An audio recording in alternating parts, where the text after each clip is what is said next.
Okay, hello and welcome everyone. So this video is going to be thinking about applications of price discrimination through real world examples.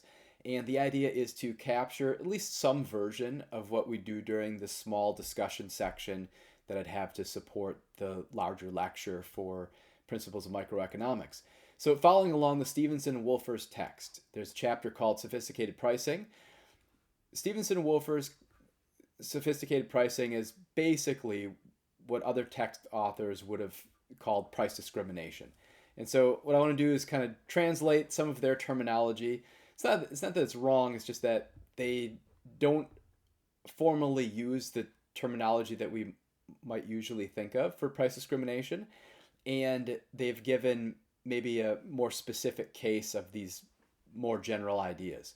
And so anyway, so let me clarify here. Stevenson and Wolfers use price discrimination to refer to when a product is offered to the consumer at exactly their willingness to pay. Most other authors would call that perfect price discrimination or first degree price discrimination. This is where, like, whatever is your willingness to pay, that becomes your price. So you're willing to pay $10 for a coffee? Cool, you're going to pay $10. But the next person, they might be willing to pay only $6, so that's their price. And then somebody else, they're only willing to pay $1. So as long as it costs less than $1 to serve that person their coffee, they'll get the coffee for $1. That would be perfect price discrimination. They use group pricing to refer to when different groups of customers receive a different price. So the key then is everyone in the group gets that same price. More commonly, we think about that as third degree price discrimination. So that'd be like you get a discount with a student ID, or there's a different price for children and adults to go see a movie or something. Stevenson and Wolfers use the hurdle method to refer to a specific pricing policy where low willingness to pay customers are able to receive a discount by enduring some sort of additional non-price cost, some type of hurdle, right? You have the ability to get a discount if you're able to tolerate some nuisance, right? So, you show up really early in the morning to be first in line when the doors open for a sale when there's a limited amount available, right? So who gets the discount? The people willing to go there early in the morning and line up and hope to be first in line. Who doesn't get the discount? Well, the higher willingness to pay customers who don't want to bother and just walk in later in the day and pay full price, right? That'd be the idea. They also use bundling and quantity discounts under the same category. So their interpretation with bundling is that if you bundle together a number of products, the hurdle is you have to buy the first unit to be able to then get the discount on the second and third unit, which is an interesting one way to kind of think about what bundling is doing. Same thing with quantity discounts, right? So the hurdle would be, I go to Costco to buy ketchup and I have to buy the really huge bucket of ketchup rather than just the packet maybe, right? So that'd be like the quantity discount story. More typically, like the larger category is second degree price discrimination. So that's the idea where everyone faces the same menu of prices and then self-selects the price package that works for them. I like using the example of a restaurant menu. It's not exactly second degree price discrimination, but it's close enough and it helps us understand kind of what's going on. And the idea is we all see the same menu at the restaurant, and then we self-select, we choose whichever meal that we want. That becomes our price. And then, everybody walks away with a different price, but if we wanted to, everybody could have ordered the exact same thing. That's one of the requirements of the second degree price discrimination category. Same thing with hurdle method. Everybody could get the discount. It's just that some people decide not to. Okay, so as I said, I got a collection of real world examples to reflect on. Note in the actual pricing schemes, it's common to see combinations of these. Usually second and third degree price discrimination, but usually it's not just that there's a single pure pricing policy and then it's that to the exclusion of all the others. Lots of times they get mixed together. Just before we go any further, one good example of that is like airlines, right? So if you're going to buy tickets, you realize that, there's different ticket prices if you were to book, the same route for a departure tomorrow versus in 3 months, right? And so you could think of that as a type of price discrimination. Lots of times in textbooks, we might see that in terms of like selecting for business versus leisure travelers. So if you have, business travel, maybe you're decided to travel on a much shorter time frame, so then you're going to have to pay a price premium. If you're a leisure traveler, maybe you're looking between not only just a couple of different weekends or weeks of the year to travel, but then maybe a number of different destinations. So then your demand would be much more elastic. And that's right. But then, there's also the aspect that it's not a pure, clearly defined group as we'd have for Stevenson and Wolfers, because, everybody did have the option to buy early or buy later. Maybe it makes more sense to think of that as a hurdle, buying immediately versus or in the future or whatever. I guess depending on what would be your preferences, which of those would be the nuisance that you've got to tolerate. The other thing with airline pricing is that there's definitely second degree price discrimination in the sense of, you're paying a different price depending on where you sit, where in the cabin or whatever. And so anyway, so the examples that I've got, those specific for what I want to talk about here is firstly, Vail Ski Resort. So you click through there and, I gave away what's the next one's going to be. Or, no, not the next one, a future one. If you go to the Vail Ski Resort, right, go to their website, you can think about their pricing policy. So a couple different things going on here, right? So, book lift tickets 7+ days in advance to get the best savings, right? That's a little bit like we were talking about with the airlines. You could, book for a particular day, number of ski or ride days. Thing I want to call your attention to here, though, is like thinking about the age group, right? So it could be like children 5 to 12 or seniors or whatever, right? And so if you want to think about, I don't know, maybe I skied like 2 days and my first day is going to be 19th, right? Okay, so what's this going to do for us? Oh, buy early and save up to 15%. Cool. Okay, so it's going to tell me lift tickets will be limited. Buy your lift ticket online to secure. That's what I'm doing. So anyway, so here's what it says. 6 days left for the lowest priced, book by 4/12. Or here's the 2-day ticket, save $64. Here's 3-day ticket, only $150 more. Well, what's really going on here? Think about the price for 2 days, the price for 3 days, right? And then you can think of how many tickets I'm buying, how many adult tickets. Maybe I want to, what do I want to do here? Maybe I just want to ski 1 day, and let's look at the difference. Oh, look, ski 1 day, it's 177. 2 day was 354. Anyway, so their pricing is differing according to a couple of different things, and so we think about what's their price policy. Well, there's definitely group pricing based on age, right? So there's different prices for children versus adults versus seniors. There's a potential for price discrimination between weekday and weekend. So I didn't click around enough just now to see if that works. It didn't. When I was first looking at this, I wasn't seeing any obvious price discrimination between weekday and weekend for the time horizon I was looking, though maybe for some weekends of the year, they probably most certainly do that. There's a quantity discount. You can think of that in terms of bundling. So do I think of my 3 tickets or 3 skiing days as 3 separate goods that I've bought for one price? If so, you could think of that kind of like bundling. There's also a little bit of a hurdle there, like I buy the first to get a discount on the second and third, right? And then there's also like a hurdle associated with advanced booking, right? So you get the discount if you book however many days in advance.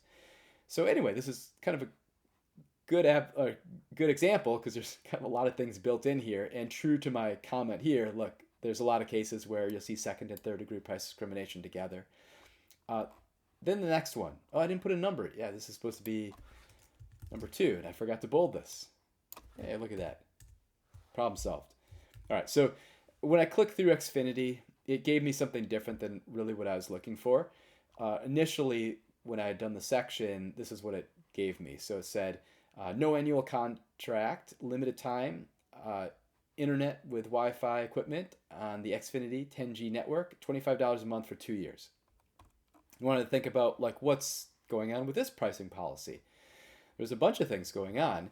One thing you could think of is if we infer that they're giving us, the equipment. Maybe sometimes they subsidize the purchase of the modem and router and that sort of stuff. Maybe we could think of that as bundling the equipment, the hardware with the service, with the Wi-Fi, with the actual connection, right? So they could think of that as bundling. You could also think of bundling year 1 and year 2, right? To get a discount on year 2, you have to buy year 1. right? And so a couple different examples of something close to second degree price discrimination, something close to a hurdle method in the Xfinity example. All right, then I had Zoom. So Zoom pricing. So I shouldn't give away the answers. Just take a look at what this is doing. If we go to Zoom's site and look at their pricing, here's their basic, here's their pro, here's their business. Hey, look, I can sign up, I can buy now, buy now. You don't have to buy now because it's free, right? So you could sign up now. You can buy the pro, you can buy the business, buy business plus. Oh, you got to contact sales if you want the enterprise. So what type of pricing scheme is this? Well, uh, it looks a little bit like there's a couple different things going on here. They're both happening at the same time. One is there is a type of price discrimination where they're trying to do something a little bit by groups in the sense of like, business versus ordinary users. But their primary place where they're doing something kind of like group pricing isn't between basic, pro, and business. Because even me, like right now, I could sign up for this here if I felt like paying $200 a year for Zoom, right? Like you could do this. I can't do this one though. I can't click through enterprise. So the group pricing by separating out like by groups would be if you have a large organization or enterprise, you have to contact sales. There's a little bit of a hurdle there too. Who knows if they're getting a discount? Maybe, maybe not. But this is their pricing, right, for the large organizations, right, and businesses versus ordinary users. And sure, yeah, there's an element of group pricing behind each of these, but I would argue actually, the fact that I can click through and if I want to, I can sign up for this one, though I'm not going to do that because I could just sign up for this one for free, and then rather than having, meetings up to 30 hours, I could just kind of keep re-upping my 40-minute meeting.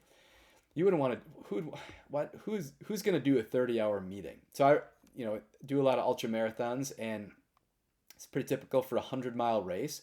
The cutoff is 30 hours, right? So think of, I guess if there's some people who would walk for 30 hours, maybe there's some people who would be on a Zoom call for 30 hours. I don't know. I would think of this as kind of second degree price discrimination. This captures basically selecting from a menu of options, as I was saying with like the restaurant example, right? So look, I've got this collection of things I can choose from. I'd select which one is right for me. I'm going to click the free one, right?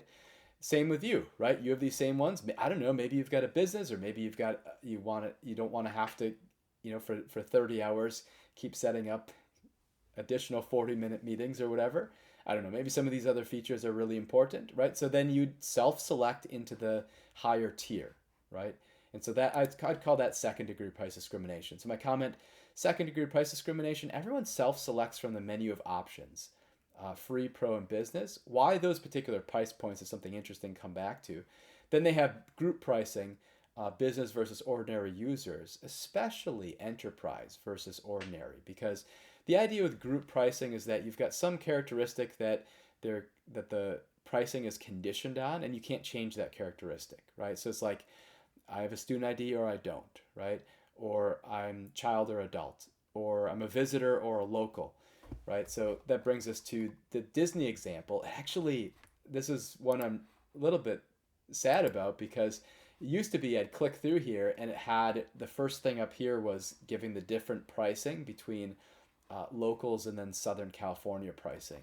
You can see the local pricing had been something like $83 per day or $84 per day, and the Southern California residence pass was a 3-day ticket for $73 per day. And so it was basically a $10 per day discount that they were getting, at least relative to what I saw the last time I looked at this, which was yesterday. So I don't know, maybe it's just like, maybe I just clicked something different, or it's different looking on a mobile device or whatever. They have this also. They have this also. They also have this scheme according to the number of days that you're there. So if you're price per ticket per day, 104 for 1 day, and then price per ticket per day, 2 from 143 per day, 3 for 120 per day. These are the number of days, right? And so a couple of things interesting. Firstly, right? If you want the lower price for 4 or 5 days, right? There's a hurdle there. You have to buy the first 3 days, right? There's also You could also think of that as bundling, right? Because rather than buying, rather than paying $312 to buy 3 1-day passes, right? Then you could pay $360, right, for a 3-day pass. I'm not sure exactly what's going on with their pricing. There's something interesting here. I don't know if maybe I'm misunderstanding what they're doing, or it seems to me anyway that they're trying to really guide consumers from one scheme into another. Um, they know people are going to be looking at their pricing and choosing what's going to be the best deal for them. It's a type of second-degree price discrimination. They also have a tremendous amount of data from all the people that go through their gates. And so if there's a way to be able to influence people's behavior by price points and steer them into the one that you want them to buy, Disney would have the data to do that. So maybe that's what's going on.